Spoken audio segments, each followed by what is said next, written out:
Dobrodošli u još jednu epizodu Croopsa.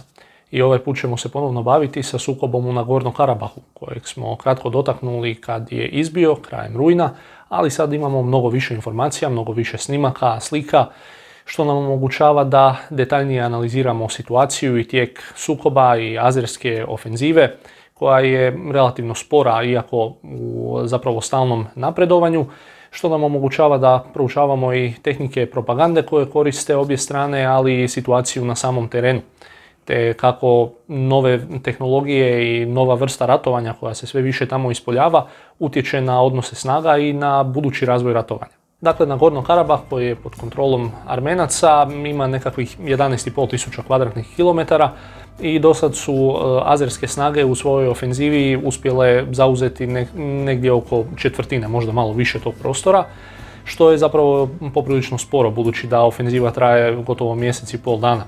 No, dijelom toga je naravno i zbog izuzetno teškog terena koji je nezahvalan za manevriranje oklopnih i mehaniziranih snaga, iako su obje strane, i armenska i azerska, zapravo funkcionalne vojske sa funkcionalnim oklopno mehaniziranim postrojbama, PZO-om i naravno visokom tehnologijom, posebno na azerskoj strani, naravno bespilotne letjelice koje se izuzetno intenzivno koriste i izuzetno učinkovito.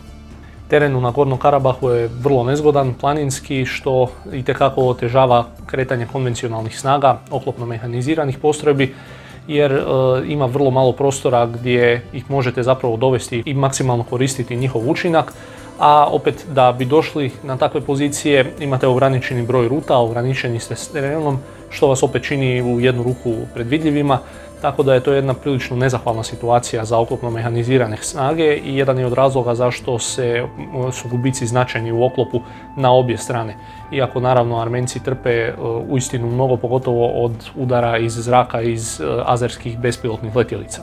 Česti izostanak vegetacije otežava prikrivanje snaga kad su negdje grupirane i okupljene, tako da je to još jedna otežavajuća okolnost. A senzori kojima raspolaže azerska strana značajno umanjuje čak i kad Armenci uspiju prikrivati svoje snage. Pa tako primjerice čak i samovozne višecjevne lancere raketa skrivene u šumi se otkrije i uništi iz zraka. Jednostavno to znači da u visokotehnološkom ratu klasične metode maskiranja jednostavno više nisu dovoljne. Sad neki sustavi već postoje za prikrivanje drugih vrsta odraza osim vizualnog. Imamo sustave kao što su Barakuda ili ruska Nakitka, koji smanjuju termalni potpis vozila, a neka najnovija borbena vozila kao što su primjerice Lynx, kojeg smo spominjali u prošlom videu, imaju i integrirane sustave za smanjivanje i raspršivanje toplinskog odraza. No, prijetnja naravno nisu samo bespilotne letjelice i njihove izvidničke sposobnosti, koje su zapravo veći množitelj sile od samih udarnih kapaciteta, nego i druge platforme za izviđanje, elektroničko izviđanje, radari i slično, što još više smanjuje mogućnost protivniku da se bilo gdje uspije sakriti. Jednostavno, u modernom ratovanju dvije organizirane i funkcionalne vojske se mora pretpostaviti da je bojišnica pod neprestanim 24-satnim nadzorom protivnika. Što iz zraka, što sa zemlje, kroz umreživanje i dijeljenje informacija, te da ima pristup tim informacijama i situaciji na bojišnici zapravo u realnom vremenu. Da bi se oklopno mehanizirane snage u budućnosti mogle učinkovito koristiti, očito je da će se morati itekako razvijati nove taktike i metode njihove primjene i upotrebe, u skladu naravno sa terenom onoga koji ih razvija. Sad, neki su cijelu ovu situaciju već iskoristili da najave opet kraj tenkova. Ja se s tim definitivno ne bi složio. Kraj tenka se najavljuje periodično, praktički od kada se pojavio, jer svaki put kad dođe neka nova tehnologija kojom se on može kontrirati, neki zaključe da je to očito kraj tenka. Međutim, i dalje mu nema naravno zamjene na bojišnici, niti vjerujem da će u doglednoj budućnosti biti, ali svakako tehnika njegove primjene i upotrebe će morati biti prilagođena. Teški gubici koje obje strane trpe i relativno sporo napredovanje azerskih snaga je cijeli sukob doveo i u jednu fazu svojevrsnog sukoba iscrpljivanja, gdje je jednostavno pitanje tko ima više ljudstva i tehnike i može dulje izdržati, što je čisto sa financijske strane jasno u ovom slučaju Azerbejdžan. S obzirom da obje strane intenzivno koriste i društvene mreže i internet za promoviranje svoje propagande, bilo to da su snimke iz same borbe i djelovanja ili nekakve pjesme domoljubne. To nama, dakle, s jedne strane omogućava i olakšava pristup informacijama i tijeku događaja, no s druge strane je vrlo teško uzimati zdravo za gotovo bilo koje informacije o žrtvama i gubicima koje jedna strana nanosi drugoj. To je teško, dakle, procjenjivati, no sasvim sigurno je da su poginuli već u tisućama, no opet je teško povjerovati tvrdnjama kao što je od azerbejdžanskog predsjednika Alijeva, koji tvrdi da su samo bespilotnim letjelicama uništili armenske opreme vrijedne oko $1 milijardu. Sad vas samo želim kratko pozvati da se pretplatite na moj kanal ako još niste, dijelite i lajkajte video te komentirajte, jer na sve te načine podržavate moj rad. Ako ste u mogućnosti, možete me izravno poduprijeti putem Patreona i Paypala, za što sam linkove stavio u opis videa. No dakle, teški gubici koje trpe obje strane i posebno azerska s obzirom na svoju tehnološku nadmoć nad Armencima, upućuju na važan podsjetnik da se bespilotne letjelice, čak i one naoružane, koliko god bile učinkovite u nanošenju gubitaka, ne mogu zamijeniti kopnene snage ako se neki prostor zaista želi zauzeti.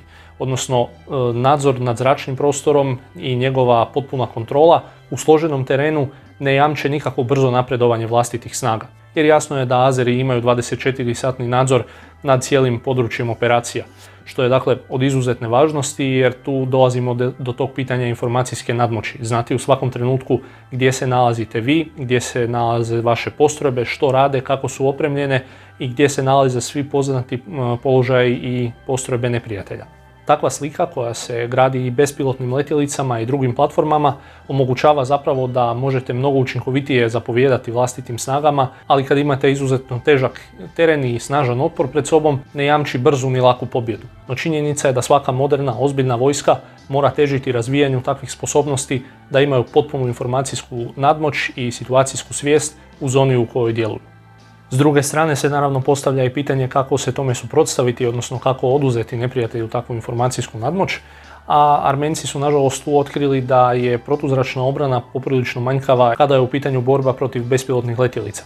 One su male, relativno malog radarskog odraza, male brzine i mnogi PZO sustavi, pogotovo oni većeg dometa, će ih i isfiltrirati kao pozadinski šum. Postoje sustavi elektroničkog ratovanja namijenjeni neutralizaciji bespilotnih letjelica na određenom području, međutim ni to se nije pokazalo kao 100% uspješno, jer su iz bespilotnih letjelica uništavani sustavi za elektroničko ratovanje Repelent 1, koje je Rusija prije nekoliko godina razvila specifično zato da bi se borila protiv bespilotnih letjelica, odnosno dronova i rojeva dronova. Iako bi učinkoviti domet njegovog ometanja trebao biti barem 30 km, uspješno je uništen iz Bayraktara, čija oružja imaju daleko kraći domet od toga.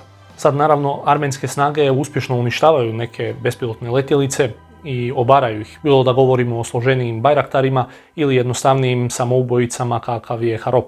Te očito da ih se i sa zemlje može donekle ograničiti u slobodi djelovanja ili u najmanju ruku im nanositi gubitke. No to nije jamstvo obrane jer velika većina njih ipak uspješno izvršava svoje zadaće. Jednostavno isključivo s kopnenim sredstvima se ne može obraniti od bespilotnih letjelica. Ono čime bi se zasigurno moglo su višenamjenski borbeni avioni, no Armenija njih nema i to je jedna izuzetno važna pouka za sve države koje bi se mogle jednog dana naći na suprotnoj strani bespilotnih letjelica, u što svakako ulazi i Hrvatska. S učinkovitim lovačkim zrakoplovstvom povećava se učinkovitost i kopnenih sustava za borbu protiv bespilotnih letjelica i protuzračnu obranu. U konačnici, takvi bi sustavi, pogotovo oni za elektroničko ratovanje, trebali biti organski pridruženi manevarskim postrojbama. S obzirom na spor tempo azerske operacije i deklariranu namjeru zauzimanja cjelokupnog Nagornog Karabaha, vrlo je izgledno da će ovaj sukob još potrajati neko vrijeme, iako je naravno nemoguće prognozirati njegovo trajanje ili konačni ishod. U cijeloj priči je dakako ključna Turska, koja je presudan saveznik Azerbejdžana i po svojoj prilici i glavni poticatelj cijele operacije, budući da joj itekako odgovara da širi svoj utjecaj na kavkazskom prostoru u sklopu neoosmanskih ambicija vladara Erdoana. Turska ne samo da prebacuje svoje sirijske plaćenike u Nagorno Karabah, nego čak i izravno podupire azerske snage, primjerice sa svojim zrakoplovstvom i stručnjacima, pa su tako sateliti snimili turske F-16 u azerskim zračnim bazama. No ovim aktivnostima Turska dolazi u izravan sraz s Rusijom, za čiji pak račun potkopava NATO savez. Pitanje je koliko uopće još ovakvih avantura u inozemstvu Turska i njene neosmanske ambicije mogu podnijeti, s obzirom da je u zadnjih nekoliko godina uspjela antagonizirati većinu svojih saveznika. Recite mi u komentarima što vi dalje očekujete od ovog sukoba i da li vas je nešto u njegovom tijeku posebno iznenadilo.